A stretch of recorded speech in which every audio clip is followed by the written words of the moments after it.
সুনামগঞ্জ কেন্দ্রীয় কারাগারে এবারের ঈদ উৎসব ছিল এক ব্যতিক্রমধর্মী ও আনন্দময়। কারা মহাপরিদর্শক ব্রিগেডিয়ার জেনারেল সৈয়দ মোহাম্মদ মোতাহার হোসেনের নির্দেশে বিশেষ আয়োজনের ব্যবস্থা করা হয়, যাতে বন্দীরাও ঈদের আনন্দ থেকে বঞ্চিত না হন। কারা অধিদপ্তরের একাধিক সিনিয়র কর্মকর্তা ও সদস্যরা কারা অভ্যন্তরে সরাসরি উপস্থিত থেকে অনুষ্ঠানে অংশগ্রহণ করেন। অনুষ্ঠানের আনুষ্ঠানিক উদ্বোধন করেন senior jail super Suraiya Akter.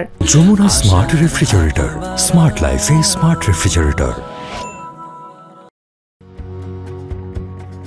যেখানে জেলার AKM মাসুম সার্বিক সহযোগিতার মাধ্যমে বন্দীদের ও তাদের পরিবারের সঙ্গে ঈদ উদযাপনকে সফল করে তোলেন। এতে করে বন্দীদের মাঝে খুশির জোয়ার বইছে। বন্দীদের জন্য ছিল সাংস্কৃতিক অনুষ্ঠান এবং পরিবারের সঙ্গে মিলিত হওয়ার সুযোগ। অনুষ্ঠানে অংশ নেন বিভিন্ন শিল্পীরা, যারা মনোমুগ্ধকর গান পরিবেশন করেন। এতে বন্দীদের মনোচর্চা বৃদ্ধি পায় এবং তারা সাময়িক হলেও মানসিকভাবে চাঙ্গা হন। দর্শনার্থী ও পরিবারের সদস্যরা কারা প্রশাসনের এমন মানবিক উদ্যোগের প্রশংসা করেন।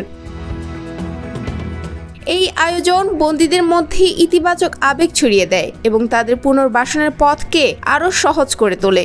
ঈদ যেমন সবার জন্য, তেমনি এই উদ্যোগ প্রমাণ করে কারাগারের দেয়াল পেরিয়েও আনন্দ ছড়িয়ে দেওয়া সম্ভব।